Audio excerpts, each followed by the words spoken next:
সোহাগ বাড়িতে নেই। খুব ভালো হয়েছে, তাহলে তো কিছুক্ষণ তোমার সাথে কথা বলা যায়। তোমার শাশুড়িরা দেখতেছি না? আম্মা পাশের বাড়িতে গেছে।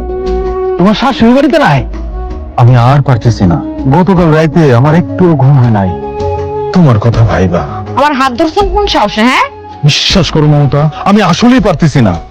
তোমারও স্বামী নাই, আমার বউ নাই, চলো না দুজন মিলে এক হয়ে যাই। তোর কথা শুনে মনে হইতাছে তুই যদি মেম্বার না হইতি প্রায় আমি তোর গালের নকশা বদলাই দিতাম। বাইরে আমার বাড়ি থেকে। তোর খুব ভাব হইছে না? খুব ভাব হইছে। তেমক আমি ভাইঙ্গা সুরমার করে ভাব। তুই বাইরে হবি নাকি আমি লোক ডাকবো? কি ব্যাপার, আপনি আমাদের বাড়িতে কি করে? আরে সোহাগ, এই তো দেখেছিলাম তোদের একটু খোঁজ খবর নিতে এলাম, দেখলাম তুই নাই, চাচিও নাই। মা পাশের বাড়িতে আছে, আপনি বসেন, চলে আসবো। যে যাইতে চায় তারে যাইতে দাও। তুমি তার দিকে এরকম চোখ বড় বড় করে তাকাই আছিলা কেন? মানুষের বাইরেটা দেখে না ভিতরে কি আছে সেটা বুঝে যায় না। ভাবিলে উল্টা পাল্টা কিছু করে না তো? তোর স্বভাবটা খুব খারাপ। আমি যখন রেডিও কোথাও যাই তখন বেশি করে বকবক করস। এত বকবক করবি না, বেশি বকবক করলে কানে নিতে পারবো। আসসালামু আলাইকুম চাচিমা। বাবা, আমার তো কপাল পুড়ছে, ওইরা পুরো সংসার ছাই হয়ে গেছে। তোমার সাহায্য চাই বাবা, বড় ছেলের বউ পক্ষে যাই মানে না। চাচিমা কি কথা কোন তো? তোমার সাহায্য চাই বাবা। উপকার করা লাগবে চাচিমা, আপনার বড় ছেলে তো মারা গেছে, আমি বড় ছেলের বড় ছোট ছেলের বিয়ে করাবেন, সেটাই তো? কোশ্চিন কালেও না, বরং আমি এই কাল নাগিনীরে আমার সংসার থেকে তাড়াইতে চাই, বিতাড়িত করতে চাই। ব্যাপারটা কি খুলে কোন তো?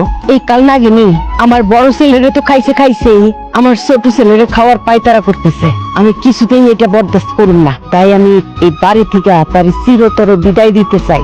এইটা তো স্বাভাবিক চাচিমা, কারণ মোম আর আগুন একসাথে থাকলে বলতে বেশি সময় লাগে না। আমি চাই না সে মোমের আলো আরো উজ্জ্বল হোক, আমি ফু দিয়া সেই বাতিটা নিভাই দিতে চাই। চাচিমা, এই বিষয়ে আমি আপনারে সকল প্রকার সাহায্য করব।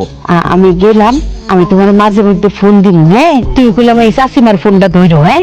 অবশ্যই চাচিমা, এত তাড়াতাড়ি আমার মনের পূরণ হবে আমি ভাবতে পারি নাই। শোনো, এইবার যদি ভাইজান বেশি ঝামেলা করে না লাগে, আমরা দুজন পলায় যায় বিয়ে করবো। সেটা আর আমার পক্ষে সম্ভব না, কারণ ভাবিরে ফেলায় আমি কোনোভাবেই পালায় যেতে পারবো না। ঘরের মধ্যে সুন্দরী ভাবি থাকলে কোনো দেবর বাড়ি থেকে বাইর হয় না। কিছু না বলে কোথায় যাচ্ছ? তোমার চোখে দেখছি পানি। ভাইজান একটু আগে ফোন দিছিল, কইছে 7 দিনের মধ্যে ওই তোমার প্রবাসীর লোকে আমার বিয়ে দিয়ে দিব। না না, আমার জীবন বাইচা থাকতে আমি তোমার কোনো জায়গায় বিয়ে হইতে দেবো। কেন দিবা না তুমি? কেন দিবা? তুই তো আমার ভালোই বাসো না। শান্তা, আমি তোমার আমার জীবনের চাইতেও বেশি ভালোবাসি। আমি না প্রকাশ করতে পারি না, জানো? আমার বন্ধু আজকে ফোন করছে, আমার বন্ধু ওর কাছে নাকি ভালো একটা ভিসা আছে, 4 লাখ টাকা দাম। আমি যদি 4 লাখ টাকা দিতে পারি তাহলে 10 দিনের মধ্যে আমি বিদেশ যেতে পারবো। এত টাকা? তুমি এত টাকা ম্যানেজ করবা কি করে? আসলে মায়ের তো এনজিও থেকে টাকা তোলার বয়স নাই, ভাবি হলো আমার শেষ ভরসা।